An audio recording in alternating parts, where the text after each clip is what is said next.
100 days have undoubtedly been the most monumental and historic of any administration in American history. President Trump has already delivered on hundreds of promises he made to the American people, and we will continue to talk about all of them throughout this week. I was in South San Francisco 2 years ago after I had an experience in the city that all too many people had when my luggage was stolen out of my car. I went to this Target in South San Francisco, 10 o'clock at night, and I'm getting the toiletries I'm going to need for my next 2 days in the city. And then I get to the cashier. The cashier asked me if I want one of those Target bags with a little bullseye on it. And I said, yes, that Target bag is going to be my luggage for the next 2 days. And she asked me what happened, and I told her. And she basically said, in not so many words, yeah, Democrats are. And I thought, you know, if the cashier in South San Francisco at 10 o'clock at night believes that Democrats are, because the shampoo is locked up and my stuff got stolen out of the trunk, we've got a major problem that we have to address. Inflation is down, rates are down, gas prices are down. I think what you're going to see, and I think what was revealing in Scott Bessent's interview, is the next 100 days, which is the rebuilding 100 days, which is cutting deals on the tariffs, which is calming people down as far as where we're going in the economy, the tax cuts that are probably likely coming to the economy. I think the one thing you can say about President Trump is that he's doing exactly with what he said he was going to do. We got some power here. Now, we said we were anchoring ourselves in the moral traditions. When we came out here over 10 hours ago, Hakeem and I said this is a bigger moment than politics. This is a moral moment in America, and we were going to sit here for a long time. I didn't know we'd be sitting for 10 hours, but it's 10 hours and we're still going, and we got some great people here. This is a time for us to put principles over party. It reminds me, I think that's a powerful moment for us. Reminds me of the letter that Ulysses Grant was said to have sent at the start of the Civil War. And what Grant said is, there are but two parties in America right now, patriots and traitors. I do think we're in the middle of an attempted authoritarian overthrow of American democracy. I mean, I think everybody who predicted that was right, but I don't think he's any better at it. And it may be that Trump is waking up to the idea that Putin really is the aggressor here, that Putin is the one who wants this war to continue because Putin is the one who started this war in the first place. Now, that doesn't mean that Trump has given up on a Russia-tilted deal. Again, what's on the table right now gives a lot of what Russia would want. And what we made the point in the article was there's a whole lot of other things that Trump has done in his first 100 days that is to Russia's benefit, whether it's intended that way or not. First of all, there was no reason whatsoever that they should have arrested her and put her in handcuffs. Absolutely not. She was not a flight risk. She could have voluntarily surrendered and not been in handcuffs, just as our former president was afforded that same courtesy. They also took those pictures and, flooded that all over social media and TV. That is awful. The FBI director tweeting about it. The Attorney General going on Fox News and calling the judiciary deranged. These are terrible decisions and should never be done in any pending case. Trump wants to be king. A king doesn't have a constitution. A king just does whatever he wants, and beyond, he just goes along with them. They're trying to intimidate judges. But then you look at the facts of the matter, they're actually pretty bad for her. It does, if you believe the charging document, it does sound like there were people, ICE agents, who had a warrant for this person's arrest, and she gave them the runaround and tried to get the man out of the building without them seeing it. That is obstruction. She'll obviously have her day in court. But I do think this actually has the potential to help Republicans based on the White House, based on the facts here. This does appear that there was a judge who abused her position to help this man.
Every day, there's a battle for your mind raging. Information coming from every angle with the will to deceive. Fear not. You found the place for truth. The voice of a generation that still has the will to believe in the greatest country in the history of the world. This is the Charlie Kirk Show. Buckle up. Here we go. Okay, everybody, radio stations across the country here live in the Bitcoin.com studio. Honored to be with you guys. Hope you had a wonderful weekend. Lots to cover today. Can you believe it's been 99 days? It's been 99 days since I was in the Capitol Rotunda and I heard President Donald Trump say, "So help me God." That moment we knew that a new era in America was upon us, a golden era. President Trump has been moving at rapid pace towards national restoration. This has been, without a doubt, the most exciting first 99 days in an administration's history. The executive orders, one after the other, boom, no men and female sports, disparate impact, DEI, critical race theory, gone. Drill, baby, drill. Inflation, executive orders against inflation. The executive orders were almost overwhelming the first couple of days. Not to mention the pardons of the wrongly convicted January 6 individuals, the pardons of the pro-life warriors. The first week, you could fit almost an entire presidency into the first week of President Donald Trump. And out of all the accomplishments that President Donald Trump is able to celebrate after 100 days, the greatest of which, the public policy accomplishment that gets no credit from the media, that does not even get a noticing from the media, is what's happened on the southern border. We went from having 10 to 15,000 people a day. Let me say that again. 10 to 15,000 people a day going across the southern border to 9 in the entire spring. A 99.99% reduction. The border is completely empty. Nobody wants to make the long trek from Nicaragua up just to be deported back to your country of origin.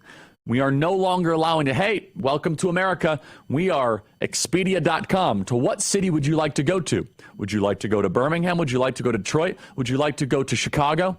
President Trump sealing the southern border, if that's all he does in his presidency, buys us so much time to be able to deport people here on the interior, to be able to stop what the Democrats were attempting, which was the great replacement reality, rebalancing the diminishing sovereignty of our great country. We are a nation state again. We are no longer an open, porous border colony. The executive orders are almost too numerous to count. And I want to go through some of them because it's easy to forget them. Getting rid of all the DEI initiatives, designating English as the official language of the United States. We got out of the Paris Climate Accord, the World Health Organization. Of course, tariffs on China, and the tariff situation is ever developing. The establishment of DOGE going after hundreds of billions of dollars of waste in our federal government. The expansion of Gitmo to have over 30,000 high-priority illegals to be in Gitmo. Designating the drug cartels as foreign terrorist organizations. Executive orders signed to get rid of the Department of Education and to send education back to the states. Defunding of NPR and public radio. Reduction from the federal workforce. Tens of thousands of people being reduced from the federal workforce. The revocation of over 100 Biden-era executive orders. And that is just barely touching the surface. He is the people's president, and he was elected to do a job. But not everybody in the media agrees. Some people in the media, including Brett Stevens, are doing everything they possibly can to try to live under this cope that, well, Trump voters are regretting their vote. Not from the people I talk to, and not according to the polls. Only 2% of Trump voters say they regret their vote, which is right within the margin of error. When I go to these college campuses, our crowds are growing. They are multiplying. We are seeing the fervor and the energy and the spirit go up, not down. Young men are actually more Trump supportive today than they were during the election. And of course, the bad guys are trying to enjoin us in court at every turn. whether it be the end of birthright citizenship, which we absolutely should end, ending of the weaponization of the Department of Justice against American parents, traditional Catholics, and conservatives.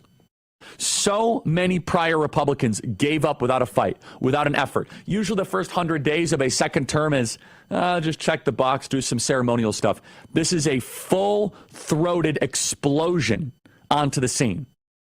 The most energy, the most ferocity of an incoming administration with so much momentum, and it is not slowing down. But what does the opposition have to say? Play cut 204. Yeah, I mean, I think that my summary of the first 100 days is that the bad news is it's the worst first 100 days in U.S. presidential history. I can't think of a presidency that had it worse. But the good news, I think, for the country is it's the worst first 100 days in U.S. presidential history. For precisely the reason that you suggest, Bill, which is that a lot of the country that voted for President Trump because they didn't like the course of the country under his predecessor, because they were mad, because they thought stuff needed to be broken up and disrupted, are waking up to the reality of just how much worse it can get. First of all, Brett Stevens is supposedly a smart guy for the New York Times, and nobody challenged him. Wait, hold on. Just let's take your first premise. You're trying to tell me that President Donald Trump's last 100 days is worse than George W. Bush overseeing the Iraq War.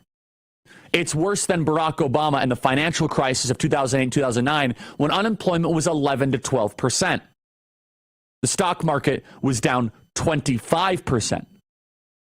You're trying to tell me it's worse than Joe Biden during the midst of lockdowns, COVID, mask mandates, and vaccine mandates. Not only is it not the worst that I could think of in American history, it's not even the worst of the last three presidents that are not named Donald Trump. When George W. Bush was overseeing a debacle of a war in Iraq and a debacle of a boondoggle in Afghanistan, borrowing tons of money that we do not have, lying to the American people, displacing millions of people of their lives, Obama, in the midst of the worst economic catastrophe that we have seen, and they say Donald Trump is the worst 100 days, someone should look Brett Stevens in the eye, that smug, neoconservative globalist Brett Stevens, and say, do you even care that we have a border again? Or are you more worried about invading Iraq? Which honestly, Brett Stevens is the type. He's the type of slippery creature that cares far more about invading foreign lands than securing our own. But secondly, he says, well, Trump voters are waking up. They are waking up in one regard, Brett Stevens. They're waking up to how much we've actually achieved and accomplished. Border secured, we want more of that. Price of eggs down, we want more of that. Oil down, we want more of that. Manufacturing jobs coming back to America, we want more of that. Rapists being taken out of our country, we want more of that. Tren de Aragua being extinguished, we want more of that. MS-13 disappearing, we want more of that. But the media cannot bring themselves to the conclusion that President Trump's first 100 days, whether it be disrupting the CDC, putting Bobby Kennedy in, putting Kristi Noem in, putting Kash Patel in, putting Dan Bongino in, it is such a threat to their worldview. And their new talking point is how many Trump voters regret their vote. There is no basis for this in the data or in the ground. And by the way, it's completely irrelevant. It's irrelevant because we're 100 days into a presidency that's already achieving landmark victories. And Brett Stevens should just be shamed for such a idiotic statement, saying that, oh, this is the worst 100 days in American history that I can think of. And now we are in a place where we can look back and we can say we have a president that is fulfilling the mandate with personnel, with policy, with executive orders. And it's just getting started, everybody. That is the first 100 days of what's going to be a long and phenomenal presidency where we will achieve American greatness, fix the problems of Joe Biden, and we are just getting started. We're honored to be partnering with Alan Jackson Ministries, and today I want to point you to their podcast. It's called Culture and Christianity, the Alan Jackson Podcast. What makes it unique is that Pastor Alan's biblical perspective. He takes the truth from the Bible and applies it to every issue we're facing today: gender confusion, abortion, immigration, DOGE, Trump, and the White House, including issues in the church. He doesn't just discuss the problems in every episode, he gives practical things we can do to make a difference. His guests have incredible expertise and powerful testimonies. So check it out. It's called the Culture and Christianity Podcast. It's informative and encouraging. You can find it on YouTube, Spotify, or wherever you get your podcasts. Be sure to subscribe so you don't miss any episodes. Alan Jackson Ministries is working hard to bring back biblical truth into our culture. You can find out more about Pastor Alan and the ministry at alanjackson.com. Email us, freedom@charliekirk.com, and subscribe to our podcast. We'll be right back.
Stop watching the news and start making some. The Charlie Kirk Show. Welcome back, everybody. Email us, freedom@charliekirk.com. Let's go to yrefi.com. That's YREFY.com. YREFI.com. Private student loan debt in America totals about $300 billion. About $45 billion of that is labeled as distressed. YREFI does not care what your credit score is. You can finally take control of your student loan situation with a plan that works for your monthly budget. They are the supporter of our massive campus tour. If you go to yrefi.com, you can read testimonials from other people who have been where you are and how they have escaped. You can even see what their monthly payments were versus what they are now. You can even skip a payment every 6 months up to 12 times without any penalty. Go to yrefi.com. You don't have to ignore that mountain of student loan statements on your kitchen table anymore. Just call 888-YREFI34 or log on to yrefi.com. That is YREFY.com. May not be available in all 50 states. Go to yrefi.com, YREFY.com. Bad credit is accepted, so check it out right now at yrefi.com. Email us, as always, freedom@charliekirk.com, and subscribe to the Charlie Kirk Show podcast. We'll be right back.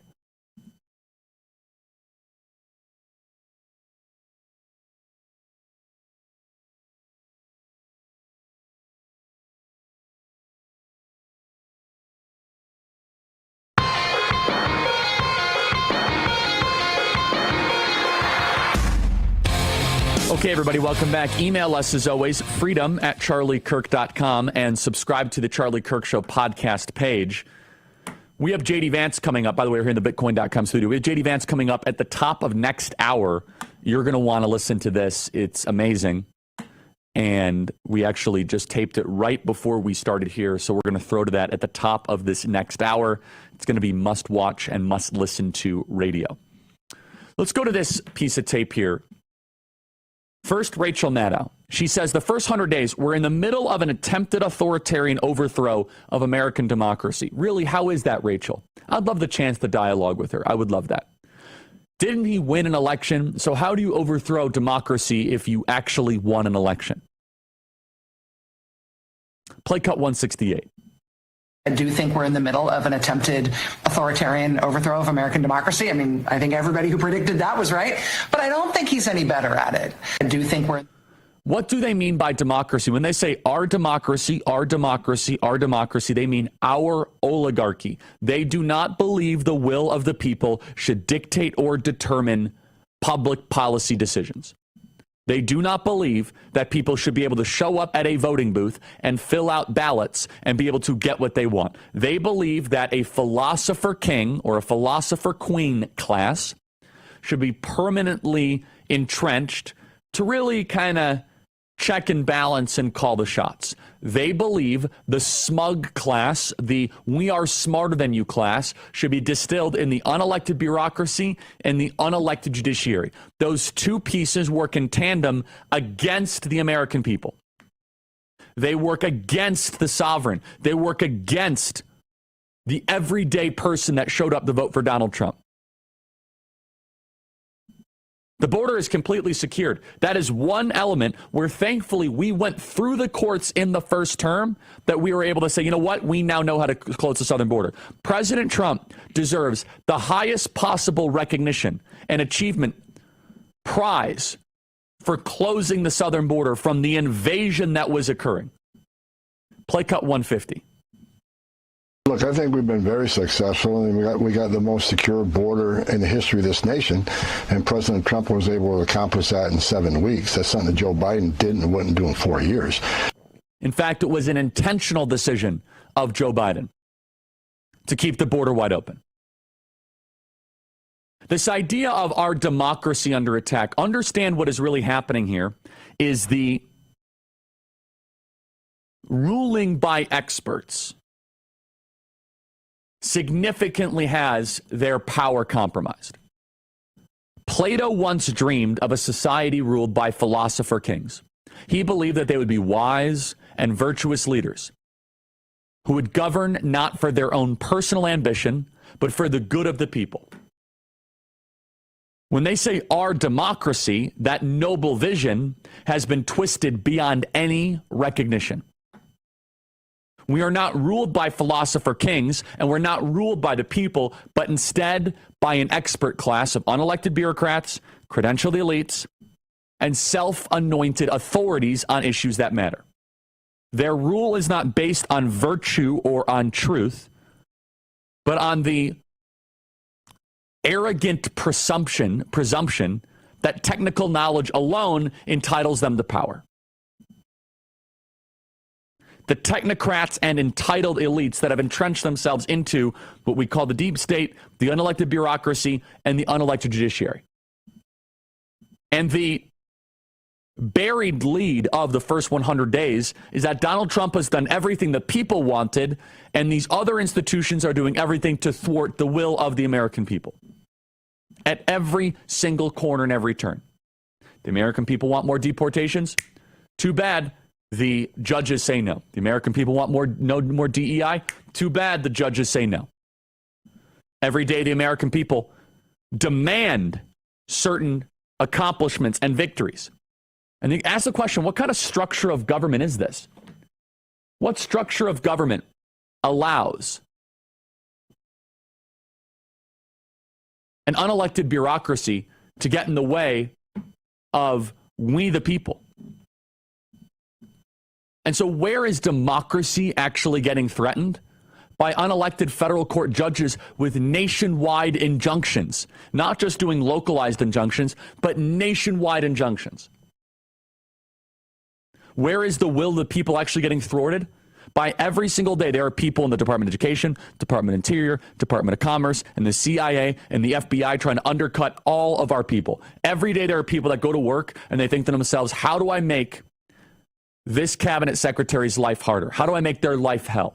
How do I undercut them? How do I undermine them? Not serve the country, but how do I make sure that what the people want does not actually become a reality? And then you beg the question, what system of government do we have actually?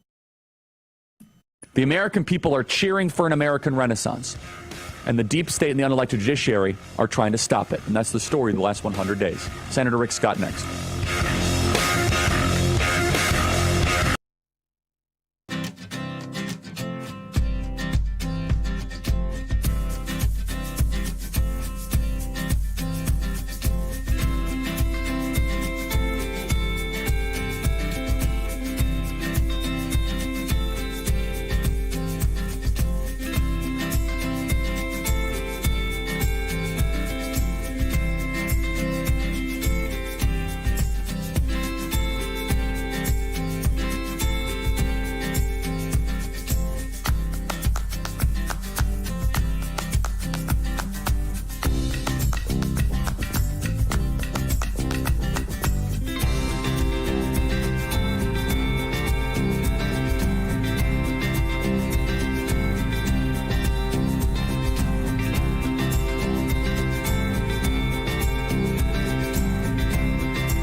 Welcome back to this Real America's Voice news break. I'm Terrence Bates.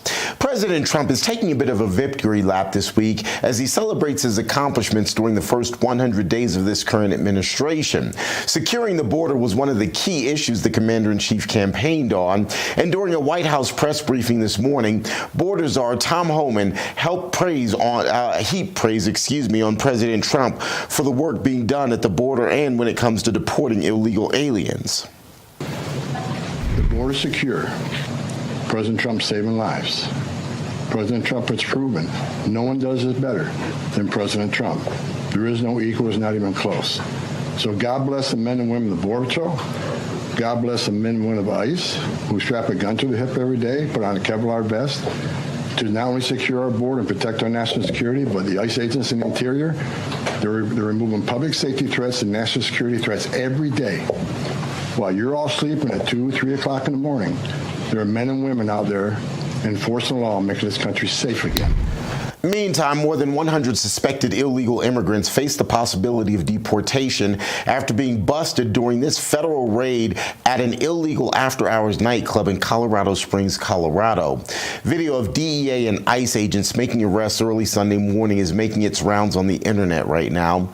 The DEA says the club had been under investigation for several months for alleged crimes, including drug trafficking, prostitution, and what the agency describes as crimes of violence.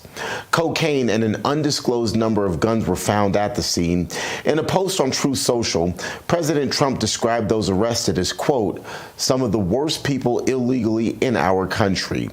He also took a shot at judges who continue to push back against his deportation efforts, saying that if we don't win this battle at the Supreme Court, our country as we know it is finished. 9 days of official mourning for the late Pope Francis continues today as well-wishers are now visiting his tomb in St. Mary Major Basilica. That's his final resting place following Saturday's funeral and burial. In the meantime, cardinals will be meeting in the Vatican this week to begin discussing what's next for the Catholic Church. That's a quick check of your headlines.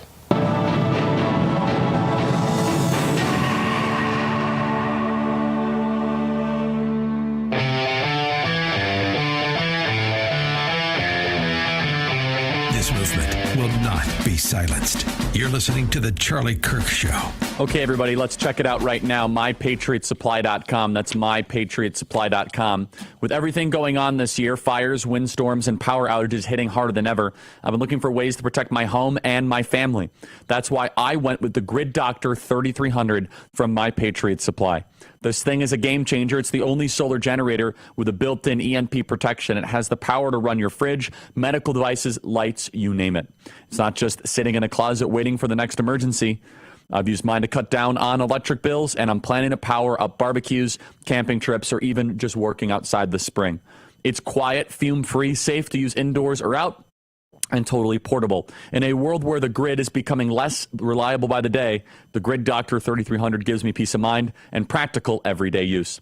You can get yours at MyPatriotSupply.com. That is MyPatriotSupply.com, America's trusted source for emergency preparedness.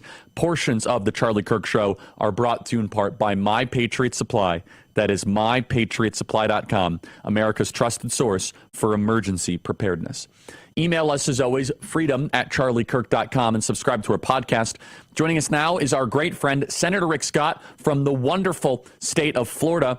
Senator, great to see you. Thank you for taking the time.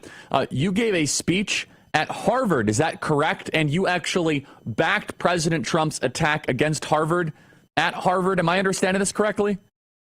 Absolutely. I mean, Charlie, think about this. You know, first off, they've allowed anti-Semitic behavior. Anti-Israel behavior. That's wrong. So, but I went up there and I talked about the fact they ought to be taxed. By the way, Charlie, if you own an office building, do you pay taxes? Yes. If you own a restaurant, you pay taxes? Yes. If you give a speech, you pay taxes? Yes. Harvard's got $53 billion in the bank and they don't pay taxes? That's wrong. So these schools should be like all the rest of us. They ought to be paying taxes. So, but I defended Trump's policies with regard to tariffs. I defended Trump's policies with regard to making our allies in Europe pay their fair share and defend their freedom first. So those are the types of things I talked about, balancing the budget. And guess what? when you explain it, how it's going to impact you, that person, that student, they get it. But we ought to do what you're doing all the time. You're going to these college campuses and you're explaining how it impacts their life. And that's what we all ought to be doing. And so how was that message received by the Harvard student body, bashing Harvard at Harvard to Harvard students? They didn't push back because when I asked the question, I said, how many of you think that we ought to pay people that don't even want to apply for work? Nobody disagreed with that. Nobody disagreed with me when I said, why isn't Harvard paying taxes when all the rest of us have to pay our taxes? So they didn't push back. They didn't push back on Harvard's anti-Semitism and that they need to. There shouldn't be. They shouldn't be discriminated against. Nobody pushed back on that. Who thinks? Like, who in their right mind thinks we ought to discriminate against people, or we should attack somebody because of their religion? So, I think we ought to do. You've been doing this all across the country. My plan is to continue to do this around the country because we got to start standing up for what we believe in. Because guess what? It's common sense. It's what the average person believes in. Without a doubt. And so let's now shift gears. Your Senate colleague, Jon Ossoff in Georgia, who happens to be in cycle. So this thing is very interesting on a variety of levels. It's not just interesting in what he's saying, but there's a political dynamic here, and I want to make sure we have the humility to see whether or not we're not reading the room. But let's play the piece of tape here. This is Jon Ossoff in cut 110. He's a very slippery young man, and I could say a young man because he's very young. So am I, but he's young for a senator. And he's saying that the president's conduct has already exceeded the threshold for impeachment. This is a guy who's running for re-election in the state of Georgia, will likely face a challenge from Governor Brian Kemp, who will probably beat him and is very popular. Play cut 110. Why are there no calls for impeachment? This is unacceptable. I will not live in an authoritative country, and neither will any of these people. You can do more. Think outside the box. He needs to be impeached. There is no doubt that this president's conduct has already exceeded any prior standard for impeachment by the United States House of Representatives. I agree with you. But as I said at the beginning, I also have no choice but to be candid with you about the situation that we face and the tools that are at our disposal. As strongly as I agree with you, ma'am, the only way to achieve what you want to achieve is to have a majority in the United States House of Representatives. Senator, help me understand what his political calculus here is and the idea of impeaching Donald Trump. Well, I think he's a typical Democrat. He'll show up and he'll say whatever it takes to say in that setting. But he didn't say why he should be impeached. And by the way, why wasn't he out there wanting to impeach Joe Biden when Joe Biden completely opened our border, allowed criminals and terrorists and narco traffickers to come flooding across our border? I'm on the committee. I'm on Homeland Security Committee with him. He never cared about that. But let's remember what this election is going to be about in 26. It's going to be about whether Donald Trump gets impeached. If the Democrats control the House of Representatives, they will impeach President Trump like they did before for something that he should never be impeached for. And then we'll have to have a trial in the Senate if we don't control the Senate. So we need to get out there. Ossoff needs to lose. If Brian Kemp wins, we should have a big win in Georgia, but there's a lot of great people in Georgia. Kemp would be a great candidate. He's been a great governor. But we need to beat individuals like Ossoff, but we have got to get a bigger majority in the House. We have to have a majority in the House, but a bigger majority would be better. Yeah, and I've certainly had my disagreements with Governor Kemp, but he objectively would be a very good general election candidate against the incumbent Jon Ossoff and increase our chances of keeping the U.S. Senate. But do you think that Jon Ossoff and Democrats in danger think that impeachment of Donald Trump is popular going into 2026? That that's what the people want, especially 100 days into office? The Democrats have lost their mind. I mean, they still are fighting to have men win all the women's sports.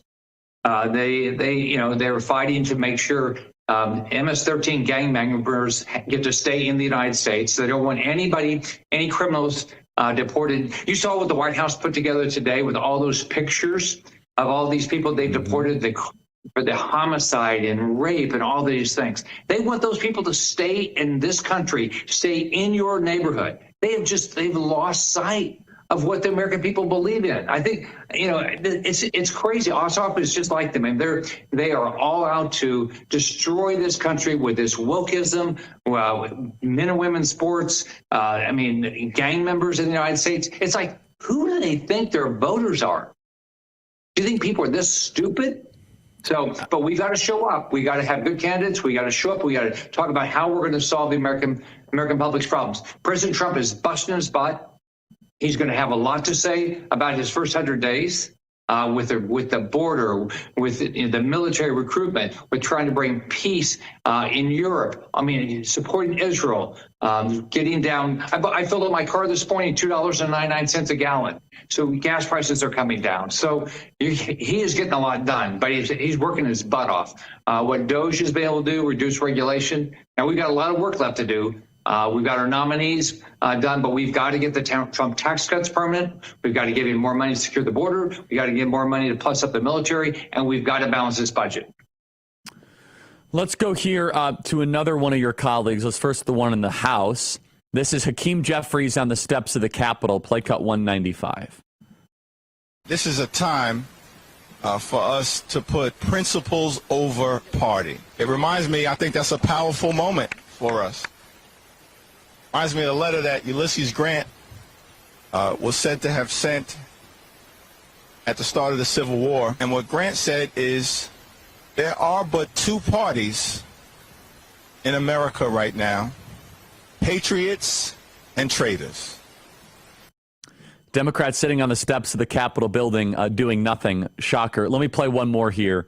This is from Cory Booker, play cut 196. We got some power here. Now, we said we were anchoring ourselves in the moral traditions when we came out here over 10 hours ago. Hakeem and I said this is a bigger moment than politics. This is a moral moment in America, and we were going to sit here for a long time. I didn't know we'd be sitting for 10 hours, but it's 10 hours and we're still going, and we got some great people here. Senator, your reaction to your House and your Senate colleague. What a waste of time. These guys have done nothing to secure the border. They've done nothing to get American jobs. They've done nothing to make the country safer. They've done nothing to balance the budget. They've done nothing to reduce your taxes. What have they done? Nothing. And they supported Biden the entire 4 years he was president with his open border policies, the criminals, the lack of new full-paying jobs, the unbelievable inflation. It's like they are out in left field. No one understands what they stand for anymore, except people. I don't know. I don't know who the Democrats think they report. They support. Look at what they're talking about. They're going to El Salvador and trying to get a gang member back into the United States. Thank God for Donald Trump. No kidding. Senator, in closing, you mentioned this, but what is the timeline? Just want to make sure that we're clear on the upcoming big, beautiful bill. When can we expect this to start, the details to really surface, and it to start move through committee, et cetera?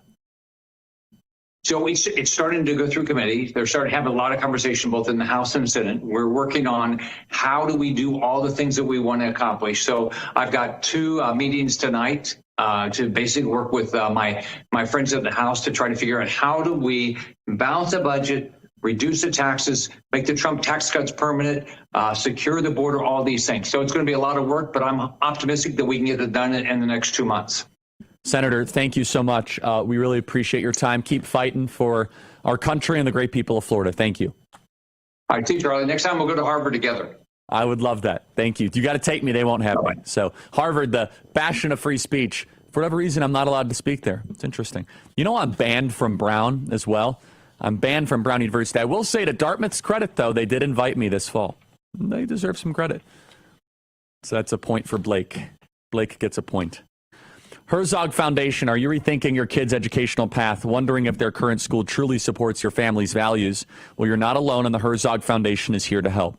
With the Trump administration working to abolish the federal Department of Education and return control to the states, there's never been a better time to explore Christian education. For too long, federal overreach has dictated how children learn, but now parents have a greater say in their kids' futures. This shift could make Christian education more attainable than ever. The Herzog Foundation is your trusted guide to navigating these critical changes. Whether families are considering a Christian school, a hybrid model, or homeschooling, they provide the resources families need to make informed decisions. And to stay updated on the latest developments from the Trump administration and how they impact education, turn to The Lion, the Herzog Foundation's award-winning publication. The Lion offers real-time news and insights to keep you informed and empowered. Visit readlion.com to access must-read articles, and don't forget to sign up for the Lion's daily and weekly newsletters. That's readlion.com, readlion.com. Stay informed, stay equipped, and shape your child's future. Portions of the Charlie Kirk Show are brought to you in part by the Herzog Foundation and the Lion. Go to readlion.com. Email us as always, freedom@charliekirk.com. We'll be right back.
American made. And darn proud of it. The Charlie Kirk Show.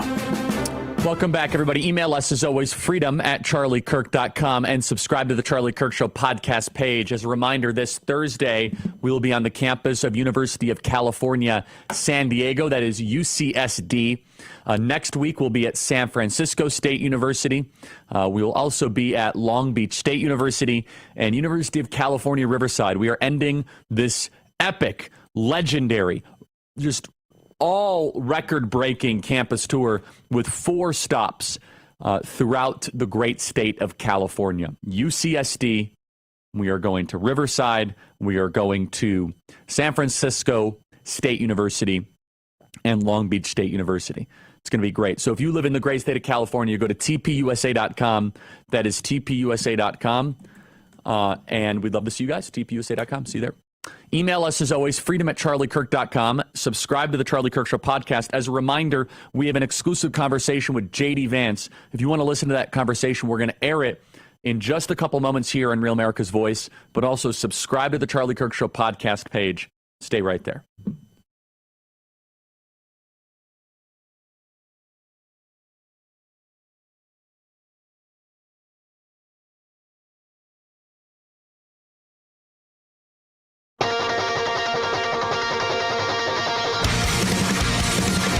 Okay, everybody, welcome back. Email us, as always, freedom@charliekirk.com. You've heard me talk about Patriot Mobile for a while now. You probably know that for years they've stood in the gap. Every American that believes that freedom is worth fighting for. They are the real deal.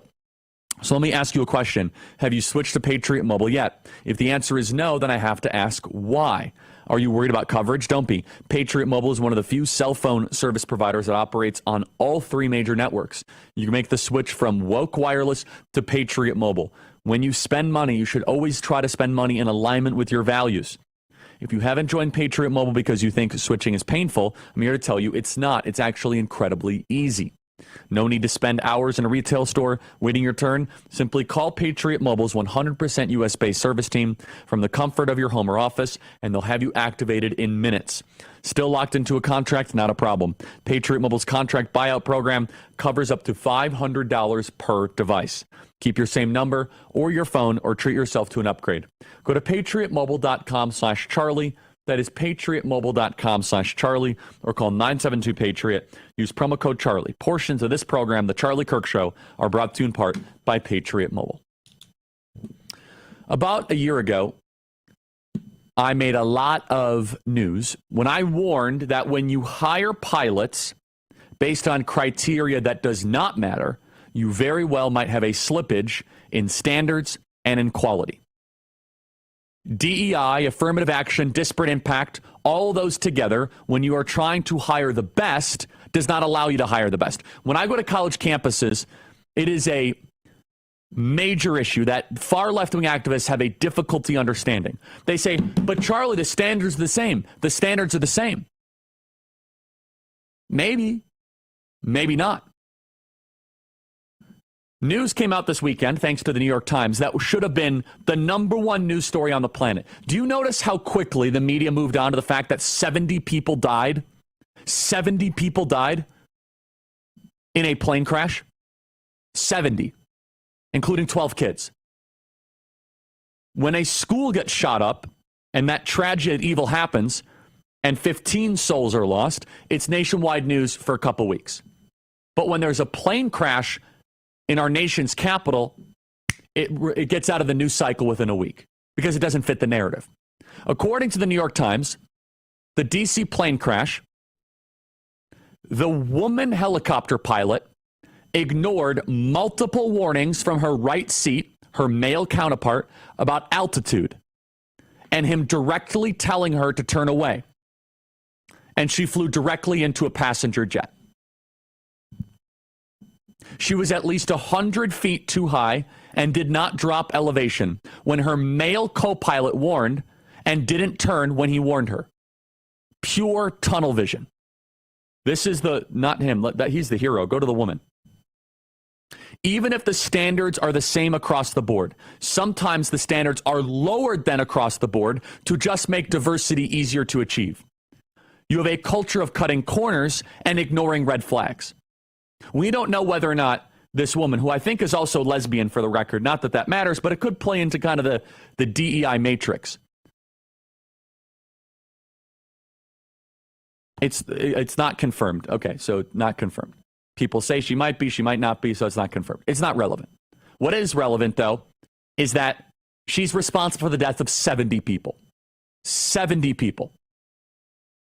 Where is the media on this? Oh, just kind of a throwaway story in the New York Times. Well, why is that?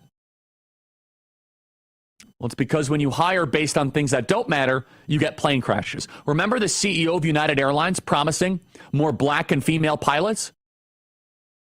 Play cut 213. How is diversity and diversity targets working into the Aviation Academy? We have committed that 50% of the class of the classes will be women or people of color. Today, only 19% of our pilots at United Airlines are women or people of color. And by the way, from all the data I've seen, that's the highest of any airline in the country. Correct me if I'm saying, though, so this was just based off your website, the people you list as executives, but out of 11 people, 3 are women. I believe 1 is a person of color. That's correct. For every job, when we do an interview, we require women and people of color to be involved in the interview process. This is the little snake CEO of United Airlines, Steve Kirby. Are there enough candidates to fill the 50% quota? Why are 81% of United Airlines pilots currently white men? Is it because they just happen to be the best pilots? And this is so condescending to well-qualified people of color. If white men land planes safely, what's the problem? If hiring is based on merit, why aren't there more minority or female pilots? And we now know that the incompetent person and the third-degree murderous person was an unqualified female pilot that killed 70 people. The qualified male pilot was ignored. Was it DEI? We don't know. But we tried to warn you that stuff like this was going to happen. An unspeakable moral tragedy. JD Vance next.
America's Voice family. Are you on Getter yet? No? What are you waiting for? It's free. It's uncensored, and it's where all the biggest voices in conservative media are speaking out.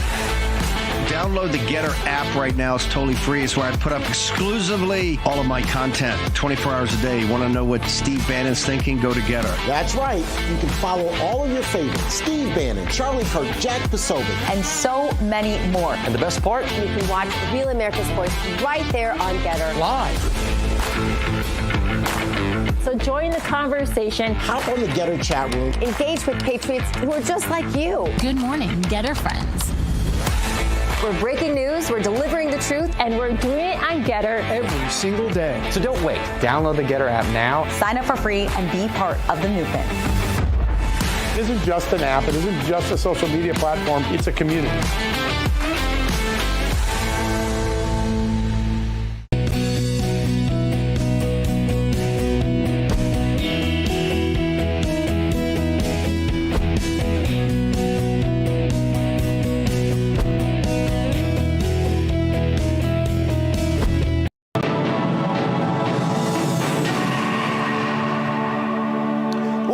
To this Real America's Voice news break, I'm Terrence Bates. Taking care of your feet and your legs isn't just about beauty, it's also about quality of life. No more crepey skin on my pretty little legs that are so wonderful. My varicose veins are filling up with water and they are disappearing. I just can't believe how pretty they look now. And I feel so good. Protocol is amazing. John and Chelsea, you have cracked the science and it's just working That science she's referring to is rooted in keeping your entire body hydrated. But believe it or not, your legs can actually be an indication of your cellular health. So let's bring in John Jubilee, the founder of Energized Health, to talk a bit more about that. John, good morning. The sun is shining on you. You look happy on this Monday. I am happy on this Monday, Terrence. I'm actually on the rooftop where Charlie Kirk lives with a bunch of other podcasters, and I'm on camera. Right from the rooftop in Scottsdale, Arizona. Well, you look great, my friend. Let's talk about cellular hydration and how your legs can actually be an indication that there may be a problem. Talk about that. That's interesting. Yeah, well, Terrence, I'll tell you, a lot of people, they have all kinds of challenges with their skin, and our skin is our body's largest organ. And our organs on the inside, when they're optimized and they have cellular hydration, our skin, which is the largest organ, will also reflect how healthy we are. And so really what's going on the outside, everybody, is only a reflection of what's going on the inside. So when your organs are optimized, they have cellular hydration, so does your skin. And I ask people this all the time, what's the difference between a raisin and a grape? It's just hydration. And so we all want to be grapes, not raisins. No, absolutely. Most people will look at some of the issues with their legs and think, oh, it's just a factor. It just has to do with aging. But that's obviously not necessarily the case. It can be part of the issue, but it's not necessarily the only issue. Well, 100% not. And look, I'm so thrilled to tell people I'll be 65 years old this year. And it's inspiring for people when they meet me in person, and we're sitting here talking, guys, and I would tell you, go ahead, look at my skin. I don't have any of those fillers or anything, no HGH or testosterone, but we can naturally be healthy at any and every age. Our skin can look healthy and natural and great at any age when we're the healthy great, because we have the cellular hydration inside of us. That's what the difference is, Terrence. So it has nothing to do with age. It has to do with our intracellular hydration. And that really extends to so many things. We've talked about this, and I always jokingly say that your protocol is a fountain of youth, but it really is to some degree. It's one of those things that can reverse the impacts of aging and some of the other poor decisions that many of us have made over our lives. Well, I would just share this with everybody. One of the things when people age, they could have, let's say, for instance, varicose veins. So think about if anyone has had varicose veins and they go to check out what the treatment is. The treatment for varicose veins is injecting a saline solution into the vein to make it not appear that it is a varicose vein. And what is a saline solution? It's salt water. They're putting salt water in the vein to take away the varicose vein. So the great news is everyone can do that naturally, Terrence. They don't have to go spend tens of thousands of dollars getting all these varicose vein treatments. No, when they have intercellular hydration, that in and of itself will take away the crepey skin, the varicose veins. Even one of my clients in his late 80s said all of his age spots went away. His age spots went away. So people think, well, I'm going to age, I'm going to get these age spots. No, when you have cellular hydration, you can actually reverse and take away those age spots.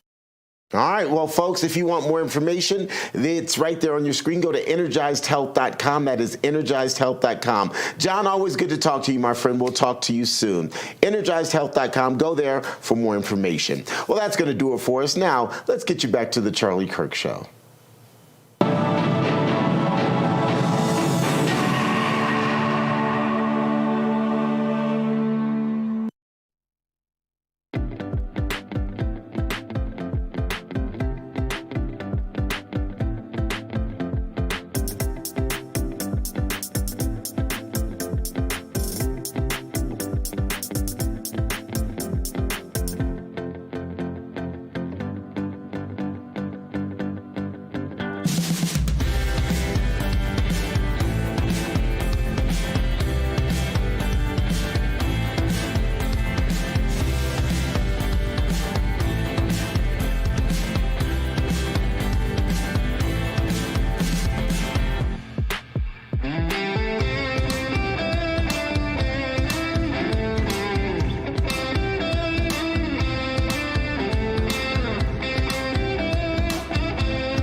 Okay, everybody, welcome back. Email us as always, freedom@charliekirk.com. We're here live at the Bitcoin.com mobile studio. Buy, sell all of your Bitcoin needs at Bitcoin.com. That is Bitcoin.com. It's just been a great honor to see my friend JD Vance ascend to become Vice President of the United States. It's been remarkable, actually. One of the greatest things in my life, without a doubt, has been able to see someone who I got to know, was a friend on the outside, then long shot senatorial, long shot VP. It's just amazing. He's doing a wonderful job for the country. Right before the show today, we recorded, to of course accommodate to his schedule, a conversation with the Vice President of the United States of America, JD Vance. We cover a lot. And right here, you can listen to it. If you want to listen to the entire conversation, maybe you're in the car or maybe you got stuff to do, that's why you should take out your phone and subscribe to the Charlie Kirk Show podcast. Here it is, my conversation with Vice President JD Vance.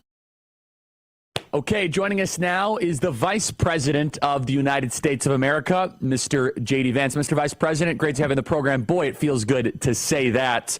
How are you doing, my friend? And great to have you on the program. Thanks, Charlie. It's good to be with you. And yeah, man, it's kind of crazy. It feels in some ways like we've done more in 100 days than other administrations do over 100 years. But it feels good. And, obviously we're going to keep up the momentum as much as we can. But it's a big milestone, and I'm happy to celebrate it with my dear friend Charlie Kirk. Well, thank you. And let's dive into that. So just first, how has it been as far as operating at Trump speed and Trump pace? And the victories are enormous, and it's easy to forget some of them because there are so many executive orders, so many problems that are now fixed. What has surprised you? What has met your expectations? What has now exceeded your expectations, both from working closely with the president and also the portfolio of issues that you and the entire administration have decided to tackle? Yeah, well, obviously, the president is working at a very fast pace. He goes to bed late. He wakes up early. He's constantly asking us, how can we do more? How can we give him an objective and accomplish it faster? And so I think it's actually liberating in a lot of ways because you know that whatever you do, so long as it is consistent with the president's objective, he's going to empower you to do it. He's going to encourage you to do it. And if you're not doing it, he's going to ask, why the hell haven't you got it done? And I think that's a very easy way to go about the job of vice president because, I feel like I have pretty broad latitude, right, to accomplish the things that the president wants us to accomplish. And so I really enjoyed the job. Obviously, I've only been in it 100 days, but I really enjoyed it. I think we've gotten a lot done. And I think in particular, there's so many issues where the press said you need a new piece of legislation, you need a grand bipartisan compromise, where actually just having a different president, changing the law enforcement apparatus of the country has accomplished so much. And I think obviously the biggest example of that is at the border, where I think at this point we are down 99% or close to it border crossings since the president took office. You have this sense of almost, when I visited the border about a month ago, there was a sense of almost boredom among the Border Patrol agents because there were so many people coming across just a few short months ago that they were like, wait, where did everybody go? And it turns out if you just sit in the signal that we're going to do border enforcement, you tell people not to come, most of them don't come. And so those who do are easier to process, easier to send back home. So I think that's where we've seen the most immediate success. I think some issues, obviously, trade, bring back manufacturing, some of the things that we're working on when it comes to foreign policy, these things take a little bit longer to bake. But I think the border has been in some ways the most rewarding because you see the results so quickly. Yeah, and the accomplishments are enormous and growing. What would you say is the biggest victory that hasn't received as much press attention? The border in right-wing circles and conservative media has been mentioned. I think it needs to be mentioned every single day. Every single day we need to talk about how we actually have a border. There has only been 9 people that were released into the interior of the United States. That is a 99.99% reduction. It is one of the greatest, most significant public policy accomplishments and victories without a piece of legislation in American history. Brett Stevens went on Bill Maher's show and said, this is one of the worst worst 100 days. This is the worst 100 days ever in American history. And someone should look that guy in the eyes and say, unlike the wars that you wanted to start, Brett Stevens, for years, we actually have a border thanks to President Trump. What would you say is the greatest victory, though, Mr. Vice President, that hasn't received much attention? Something you've been working on, something that you say, boy, this is a big deal, and I wish more people knew about it. Yeah, I mean, look, I can point to a few things, but just on the border, you're right. Obviously, the border has gotten the most attention. I think it's the place where you can see the clearest direction and connection between the president's policy and the reduction of border crossings. To your point, I think it's a radical improvement in a very short amount of time without a single piece of legislation. We had a border invasion, and now we don't. And the only thing that changed was Donald Trump's leadership. That is a very good thing. But there are all these subtle ways in which border enforcement, Charlie, it doesn't gather the same headlines. It doesn't, gather the same focus as the top line reduction of border crossing. But Charlie, you just have cartels who are not engaging in the same level of activity. You have people who would have crossed, would have been processed and released into the country who just aren't even trying to make the trek.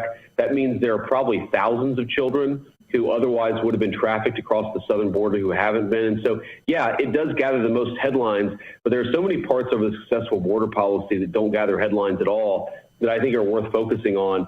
And Charlie, I mean, if I point to another issue, it would have to be foreign policy, because as you know, this is sort of one of these issues where I think that the president is so right, his critics are so wrong. Have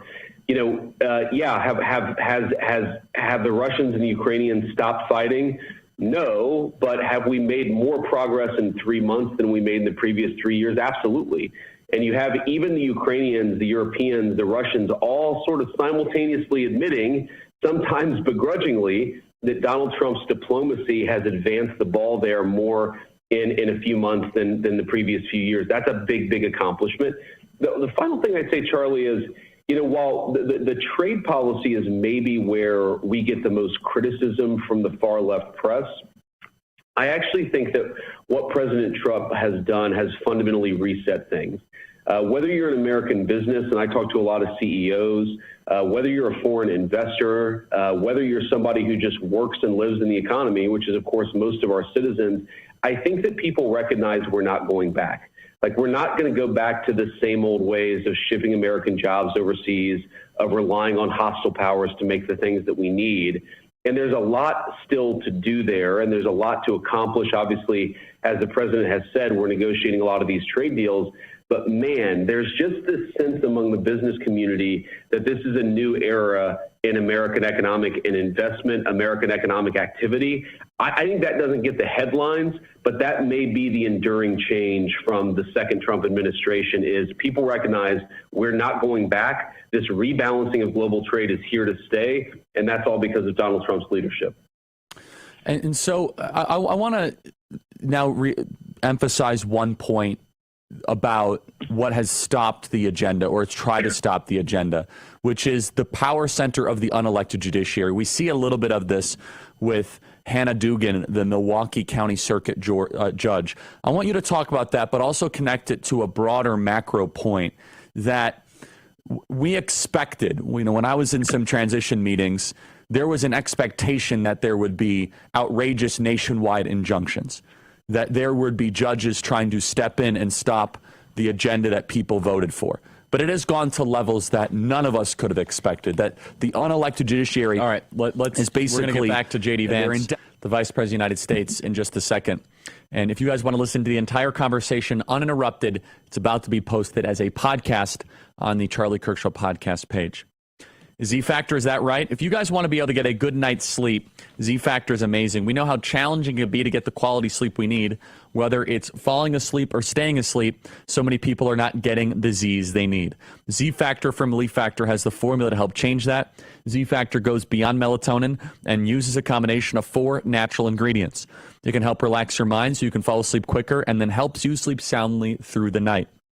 Z-Factor is 100% drug-free, so it's safe to take regularly. Plus, there's no groggy feeling when you wake up. If you're looking for the right formula for better Z's, give Z-Factor a try.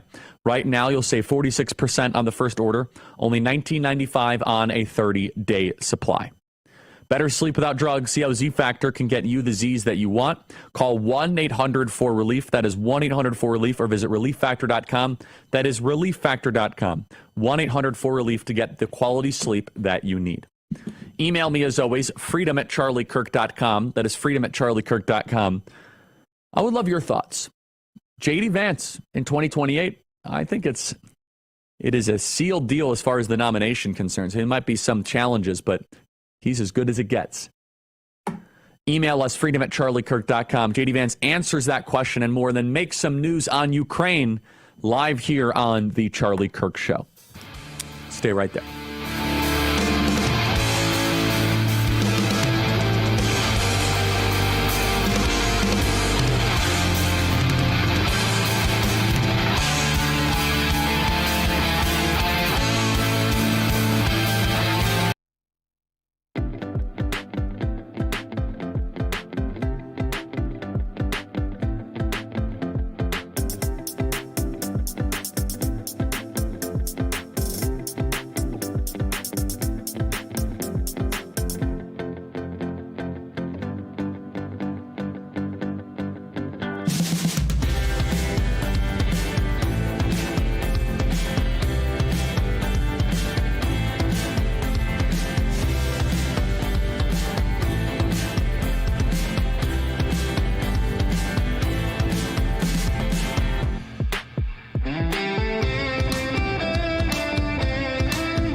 Okay, everybody, welcome back. Email us, as always, freedom@charliekirk.com, and subscribe to our podcast. That's whyrefi.com has been the sponsor of our amazing campus tour. We have Riverside coming up. We have San Francisco State coming up. We have Long Beach coming up, and UCSD. That is 4 California schools, 1, 2, 3, 4, to end our epic campus tour. Whyrefi.com. Private student loan debt in America totals about $300 billion. Whyrefi is the sponsor of the campus tour.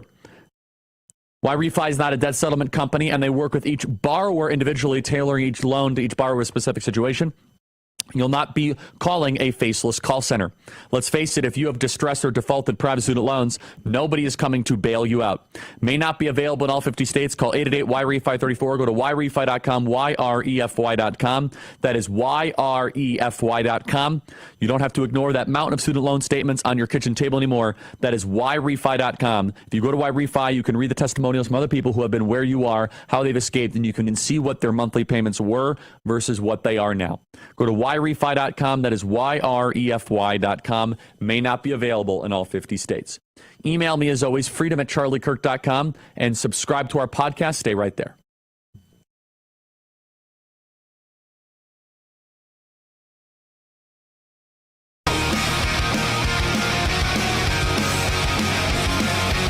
Okay, everybody. Let's get to the final part of my conversation with Vice President JD Vance. As a reminder, we're broadcasting live from the Bitcoin.com mobile studio. Here is the conclusion of my conversation with JD Vance. Speak to the Hannah Dugan case, and then also how we have to now navigate a rather complex thicket of nationwide injunctions, hundreds of which against the Trump administration. Well, so I might push back slightly on that, Charlie, because I think if anybody was aware of what the judicial system is capable of, these unelected bureaucrats, it was Donald J. Trump. And I think coming into this, he very much had a general on the battlefield mindset where he said they're going to try to stop us from doing everything and we have to be prepared. And I understand, there are folks in the base, Charlie, who are frustrated with the pace of deportations. I get it. I'm frustrated too. I know the president is frustrated too. He has said so publicly, but that's because we're running against this wall of the unelected bureaucracy. But the only way, through it, Charlie, is to actually run through it and to fight this stuff out legally, to take this stuff to the Supreme Court where appropriate, to find alternative legal methods when one district court judge stops us. You go on to the next thing and you try to ensure that you can accomplish the law and accomplish the will of the people. And that's just what we're doing. And, 100 days is a big milestone, Charlie, but think about this. We're not even a third of the way done through the first year of the Trump administration. And I think that what we're really doing is fixing 40 years of accumulated bogus bureaucratic BS. We're fixing 40 years of judges thinking they rule the country instead of the American people. We're fixing 40 years of judges telling the president what to do instead of the American people telling the president what to do. And that's not going to happen overnight, but I think it had to happen. And thankfully, we're actually getting it done. And, you talk about the Dugan case. I mean, this was a judge who was engaged in explicit obstruction of justice. We had people who had valid deportation orders, and this judge was trying to prevent us from doing the job the American people elected us to do. As you heard Democrats say so often, no one is above the law, and that includes judges who are obstructing justice. And there's going to be a lot of justice for people who violated the law, Charlie. That's what you have to do. The American principle of justice is not, because you're a Democrat, you don't actually face the justice of the judicial system. The American system of justice is that rich or poor, Republican or Democrat, if you broke the law, you go through the judicial system. And we're committed to bring that basic principle back to life in the United States of America. And I think there's a side benefit to it, Charlie. This is not why you do these things, of course. But if Democrats know that they are going to be penalized for violating the law, maybe they'll stop violating the law. And maybe they'll stop using the Justice Department as a weapon system against their political opponents. We want to bring back common sense to this country, but there's no way to do it if Democrats think they can throw their opponents in jail. They're now finding out that if they violate the law, they're going to face the consequences, and that is a very important principle to bring back to this country. Final point I want to discuss with you, Mr. Vice President, is something that obviously you and I care about. You mentioned it previously, which is ending the Russian-Ukrainian war. President Trump was sitting next to Zelensky in an epic picture in Italy at the Pope's funeral. This was their first meeting since your Oval Office meeting, where you were also in there. Talk what you know about this that you could share, and how the president is doing everything he possibly can to bring peace to the region, and what is the United States' perspective on this seemingly impossible struggle and war that President Trump is leaning in literally with Zelensky to try to get finished. Yeah, Charlie. So I obviously don't want to prejudge the negotiations because they're very much, in full swing. I actually had a conversation just this morning about this particular issue. Here's the way that I put it, Charlie, is, one, if I could bring people on the inside, I think what they'd see is that sometimes you're incredibly frustrated with the Ukrainians. Sometimes you're incredibly frustrated with the Russians. That is the nature of the negotiation, is you're going back and forth. And sometimes you just want to throw your hands up, but that's what President Trump doesn't let us do. He doesn't let us just throw our hands up and say, you know what, this is ridiculous. He forces us to continually go back to the table, continually try to find a solution, bring the sides together. And that really is sort of where this thing is right now. You have the Russians who have one peace settlement they'd like. You'd have the Ukrainians, they have a different peace settlement. The biggest breakthrough is that we've got both of them talking about what they would need in order to stop fighting. But what one side needs is different from what the other side needs. And it's the job of diplomacy to try to bring those two sides together. I can't say with 100% certainty, Charlie, we're going to be able to do it. But I do think that we're trying very hard, and I feel more optimistic about it today than I did 2 weeks ago. And I felt more optimistic 2 weeks ago than I did 2 months ago. So the entire conversation is a couple minutes left. You got to go to the Charlie Kirk Show podcast to listen to it. We are out of time on this specific segment. Charlie Kirk Show podcast page. Tim Pool joins us next.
Lance Bates here with your Real America's Voice news break. We appreciate you being here with us. Let's take you to the White House, where the first ever influencer press briefing is underway. Press secretary back in January, the Trump White House will speak to all media outlets and personalities, not just the legacy media who traditionally has covered this institution.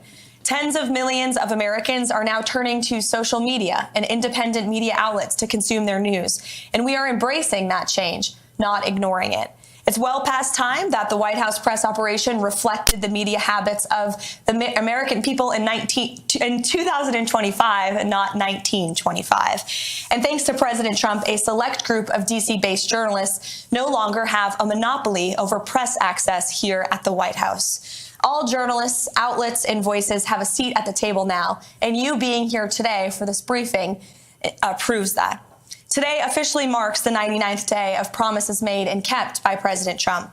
Our primary focus today is how President Trump has fulfilled one of his central campaign promises to the American people in record time, ending the massive illegal invasion and securing our nation's southern and northern borders.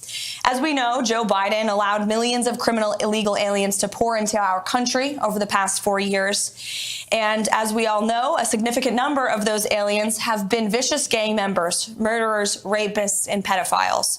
Innocent Americans like Laken Riley, Jocelyn Nungare, Rachel Morin, and many others have been murdered because of Joe Biden's open border. President Trump made a promise to the American people, to all of you and your audiences, to end the carnage and keep our country safe. And he has overwhelmingly delivered on that promise. He immediately declared a national emergency on the southern border, deployed the U.S. military and Border Patrol to repel the invasion, and ended reckless catch and release policies. And as a result, between the inauguration and April 1st of this month, only 9 illegal aliens were released into the United States of America. This is a staggering 99.99% decrease from more than the 184,000 illegal aliens who were released into the country under Joe Biden during that same period last year. You can't get much better than 99.99% decrease. Total attempted illegal crossings at the southwest border hit a record low in February, only to fall to another record low again last month in March. President Trump signed the Laken Riley Act into law, requiring illegal aliens arrested or charged with theft or violence to be detained. And he reestablished the successful Remain in Mexico policy from his first term. The president has also restarted construction of his signature border wall. More than 85 miles have been built and are in various stages of construction and planning. He designated cartels as foreign terrorist organizations, invoked the Alien Enemies Act to apprehend, detain, and remove these massive threats who have flooded our country. And the Trump administration, as you heard from our border czar Tom Homan earlier today, is working literally 24/7 around the clock to successfully arrest and deport illegal criminals and foreign terrorists from our communities, your communities. We're in the beginning stages of carrying out the largest deportation campaign in American history. And despite the legacy media's fear-mongering and lies about this, we will continue with these successful operations because we know that's what the American people are expecting from this president, and that's why they overwhelmingly reelected him to this office. Over the past weekend, it was announced Operation Tidal Wave was a joint effort in ICE Miami and Florida law enforcement agencies. Nearly 800 illegal aliens were arrested during the first 4 days alone. I don't know if we have any Floridians in here, but you're welcome. Operation Tidal Wave is a preview of what is to come around the country. Large-scale operations employing our state and local law enforcement partners to get criminal aliens off our streets. And we will not apologize for this. This is the first of its kind multi-agency immigration enforcement operation coordinated by ICE with federal partners. And this multi-day operation has so far resulted in nearly 800 illegal aliens apprehended in 4 days, including MS-13, murderers, rapists, drug traffickers, and human rights abuses. So, safe to say President Trump made a promise to all of you, your audiences, and the American public to secure our nation's borders. He has overwhelmingly delivered on that promise.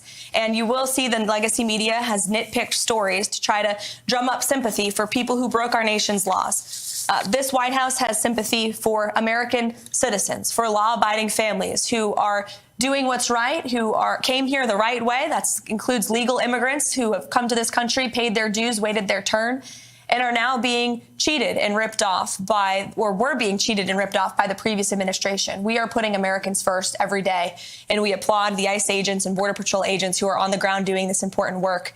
That's just the border. Of course, the president has been working incredibly hard to unleash the might of our economy here at home. He's in the process of negotiating fair trade deals abroad with many countries around the world who have come to the table because the president is using the leverage of this office of the United States of America to leverage our economic might and to cut good trade deals. You also look at what's happening on the world stage when it comes to foreign policy. The president has put the world on notice. They all understand that we have a commander-in-chief in the Oval Office who is going to put America and our troops first, who's going to do what's right for our country, our nation, our people, even if that means making tough decisions. And we are closer today to a peace deal in Russia and Ukraine, certainly than we were when we took office on January 20th. If you look at the situation in the Middle East, Israel has never had a stronger friend than they do right now in the Oval Office with President Trump. We've had more than 75 hostages who have returned home from around the world, or wrongfully detained individuals. You can only do that if you have a president who's unafraid to use the leverage of the United States. So there are many accomplishments to talk about this week. I haven't even mentioned the restoring common sense effort of this administration to get men out of women's sports, to root out DEI and waste, fraud, and abuse from our federal bureaucracy. The president has done so much in such little time, and we're working very hard here every day. We appreciate all that you do on social media to push what the president is saying, but also sometimes question it. And we relish independent journalism. And I hope you all have seen the president, myself, anybody in this administration. We are unafraid to take questions. This has truly been the most transparent and accessible presidency in American history. So with that, let's kick it off. And I'm happy to take your question first, Aaron. So much, Caroline, both for having us and for granting me the first question here. Sure. And I can attest to the deportations in Florida. My Uber drivers finally speak English again, so thank you for that. But my question for you is, what are the administration's plans for those who continue to defy the executive orders? Most notably, on my mind, are the ones related to what some would call trans men. I would call men trans women, which are men masquerading as girls in girl sports. Mm-hmm. Sure. Obey federal law, or you will be prosecuted. Obey federal law, and you could see your federal funding cut. Whether you are a college or a university, we have seen the president, again, using the leverage of this administration and to negotiate deals with some of the biggest colleges and universities in this country. And if they don't want to come to the negotiating table to apologize for the federal laws they have broken, to apologize for allowing Jewish American students on our nation's campuses to be unlawfully bullied and harassed, then there's going to be consequences for that illegal behavior. Same thing with men in women's sports. The president signed a very strong executive order, making it the policy of the United States federal government that there are only two sexes, male and female, and we are not going to tolerate biological men competing in sports or impeding in private spaces for women like myself or you. And we've seen states defy this federal order. You've seen the state of Maine, unfortunately, because of their liberal governor, who nobody in that state disagrees with, I will add, being from New England, I can attest to that. People are incredibly fed up with her trying to oppose this common sense message. You've seen young women who have had to go on television to plead with their governor, please stop letting men play against me in sports. We shouldn't live in a country where that even has to happen. The president deeply understands that. That's why he signed that EO. And when Maine decided not to follow it, the Department of Justice sued them. So anyone who disobeys federal law will be either prosecuted, sued, or say goodbye to your federal funding. Sure. How about to the back in the red tie? Hi. One of my main questions is, when will the border wall be completed? Because it's been talked about for a very long time, and a lot of people want to know, when can we expect that to be done? Sure. I don't have an official timeline for you, but certainly it's a priority of the administration. The president has talked about this for years, right? It was his signature campaign promise dating back to 2016. People laughed at him when he originally brought this idea up, but now the whole world recognizes a border wall is effective. It's a necessary means to secure your nation's territorial border. borders. Democrats like to have borders outside of their homes, or walls outside of their homes, for a reason, because they know it repels invaders. And that's why the president wants to do that at the southern border. There has been more than 85 miles built just since January 20th. It's obviously the goal of this administration to build as much border wall as we possibly can. And we need Congress's help to do that. We need more federal funding. The president's working closely with Speaker Johnson and Senate Majority Leader Thune to pass a solid reconciliation package that not only provides more funding for our ICE agents and Border Patrol agents on the ground, but to continue construction of that border wall as well. Sure, go ahead. Madam Levitt, congratulations on this endeavour to bring in new media, and can I start by thanking you for including the British. I'm deeply proud to be the only British representative here. I hope future events you might include more. Thank you. I've got two questions, if I may be so bold, regarding my little country across the pond. First and foremost, it's regarding trade deals. So your Vice President Vance, has said, no free speech, no deal. The British Business Secretary, whose name is Jonathan Reynolds, has said that in the trade talks with the Commerce Department, the US Commerce Department, there has been no material, that free speech has been not a material factor in negotiations. So my first question is it the case that free speech is no longer part of negotiations? And my second question, if I may, is in Britain, we have had over a quarter of a million people issued non-crime hate incidents. As we speak, there are people in prison for quite literally reposting memes. We have extensive prison sentences and for tweets, social media posts, and general free speech issues. Would the Trump administration consider political asylum for British citizens in such a situation? Well, to your latter question, it's a very good one. I have not heard that proposed to the president, nor have I spoken to him about that idea, but I certainly can and talk to our national security team and see if it's something the administration would entertain. Yes, please. To your first question about free speech in the United Kingdom, the vice president has been incredibly outspoken about this for good reason.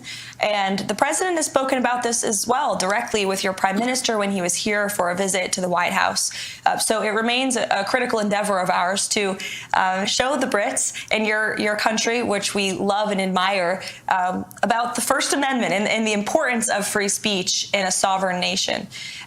As for the trade talks, I understand they are moving in a very positive way with the United Kingdom. I don't want to get ahead of the president or our trade team and how those negotiations are going, but I have heard they've been very positive and productive with the United Kingdom.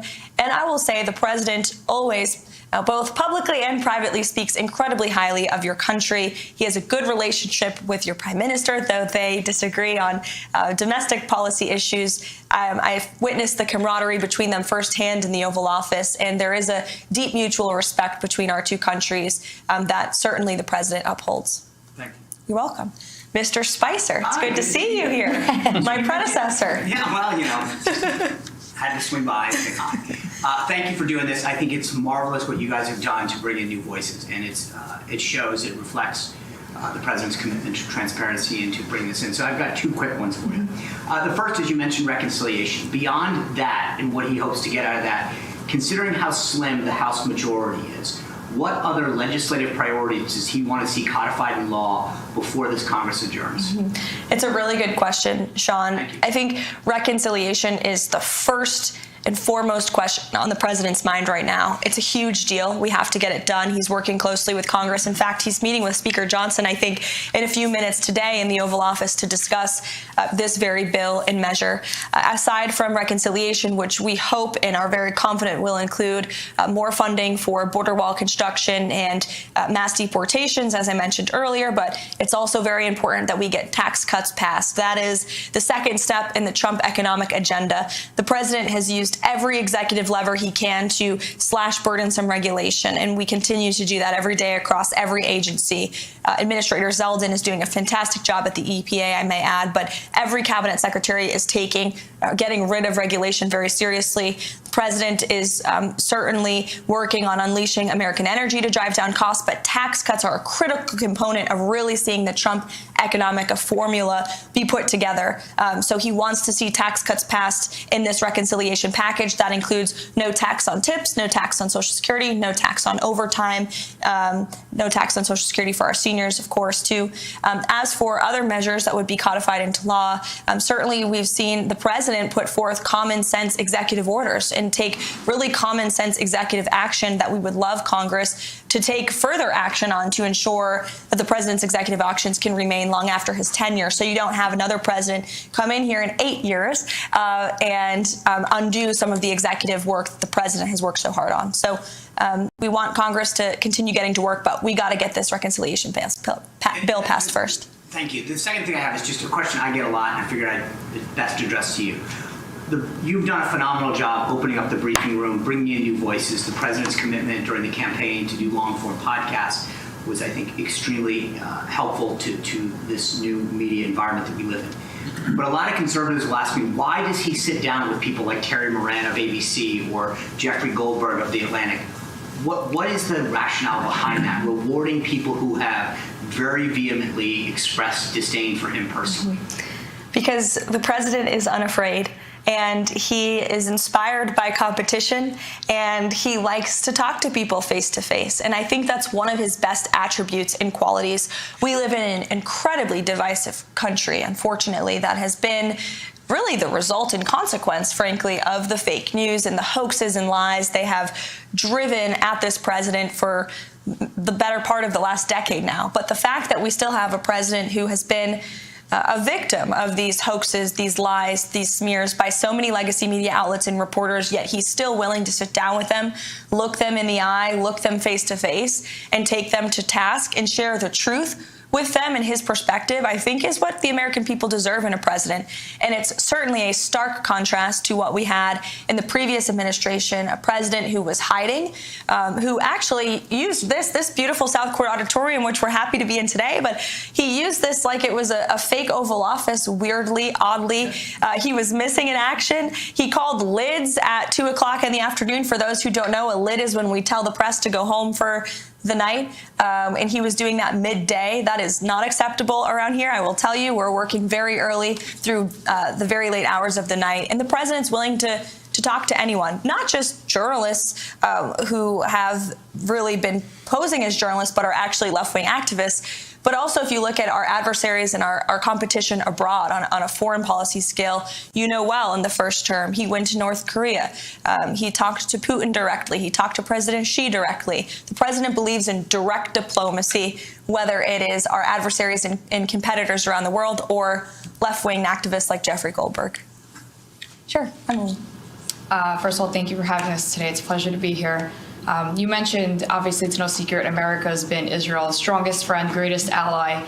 Unfortunately, as you know, Idan Alexander is still being held in Gaza. He's both an American and an Israeli citizen. Last we heard, allegedly, Hamas has lost all communication with him. And I was wondering if there's been any update in terms of getting Idan home. Sure.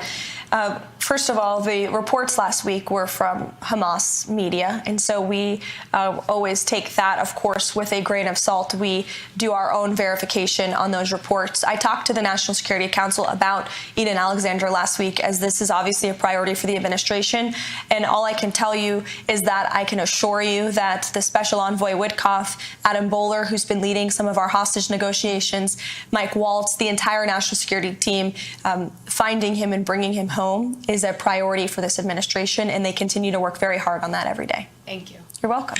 Chad. First of all, thank you for the hospitality. Always open and welcome, and thank you for the access. And I'll say to you again, for everyone, what I said to you a few weeks ago when we were here. I said, it's so refreshing to have a press secretary after the last few years who's both intelligent and articulate. So thank you for that. I think that a lot of people would be curious to know if we have any details of what the private conversation between Volodymyr Zelensky and the president was there at the Vatican. I imagine that we don't know at this stage of the game, but more specifically, back to the border issue, the DOJ stated on Friday that they were floating the idea of potentially subpoenaing journalists to get access to whistleblowers. We know the last administration did not treat whistleblowers very well. There's numerous ones who, although still employed by the FBI or the DHS, have not received back pay and they've been employed, but they're not reinstated. So I'm wondering, does this administration have, do they believe that we should reinstate the whistleblower, like Agents Garrett or O'Boyle or Friend or, Stevenson with DHS who blew the whistle on the child trafficking involving the cartels under Joe Biden? He, too, is yet to be brought back. Do we have a position on that? Sure. Well, for each individual agency, the secretaries of those agencies obviously have deference over who they hire, who they fire, who they promote. I can tell you certainly the president commends anyone who steps out and speaks the truth, especially against the malpractice that we saw over the last 4 years under the previous administration. I could speak to the two cases at the Treasury Department. The two whistleblowers there who blew the whistle on the Hunter Biden tax fraud case have been promoted by Secretary Bessent. So certainly we commend anyone who has the courage to step up and speak the truth.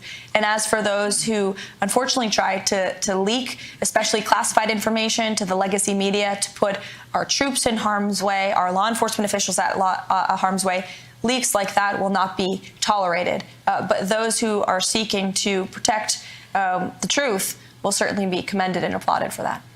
Sure. Rogan, go ahead. Hi, Caroline. Good to see you again. Great to see you as well. Great job this morning, and as always, you're really crushing it.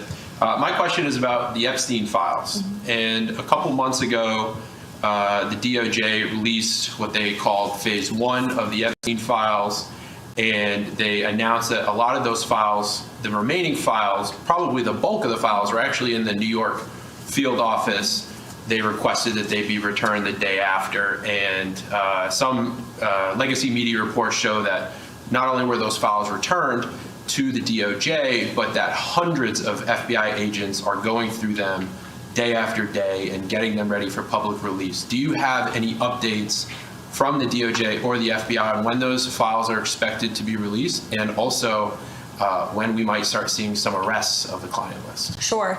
I can assure you that the Attorney General and her team at the Department of Justice are working on this diligently. For a specific timeline, I'd have to check in with them, and we can certainly do that for you, Rogan, in the effort of transparency. But I will tell you, the Attorney General is a bulldog. She is someone you want on your team. And when she wants to get something done, she gets it done. I've seen her do it in various instances already in her time as Attorney General. And when she makes a promise, she keeps it.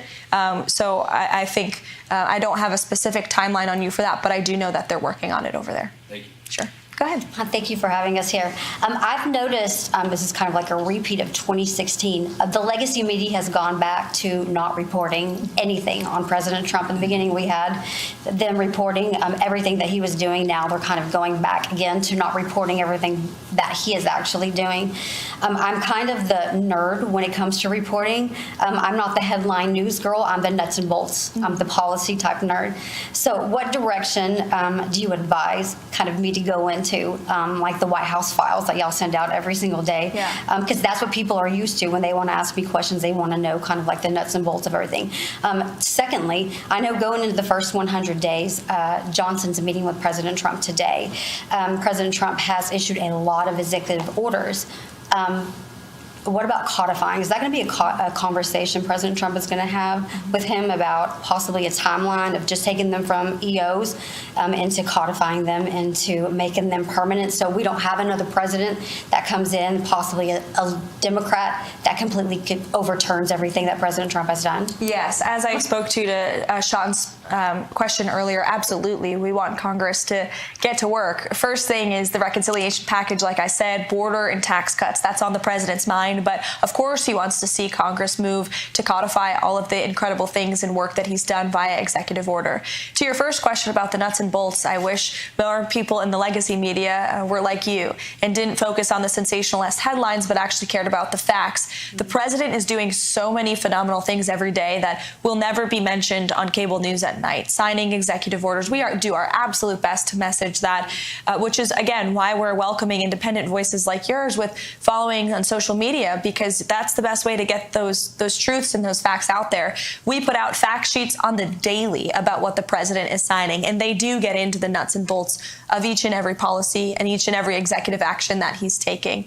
He's signing 3 phenomenal executive orders today. I will share a preview with those with you on those. One of them is an executive order focused on sanctuary cities. It will direct the Attorney General, Pam Bondi, to provide a list of sanctuary cities back to the administration.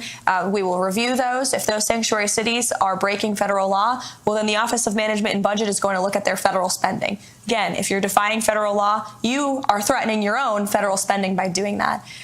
There is another executive order the president will sign tonight. We can provide the fact sheet for you on ensuring law and order and ensuring that federal law enforcement and local law enforcement can work together and communicate more easily.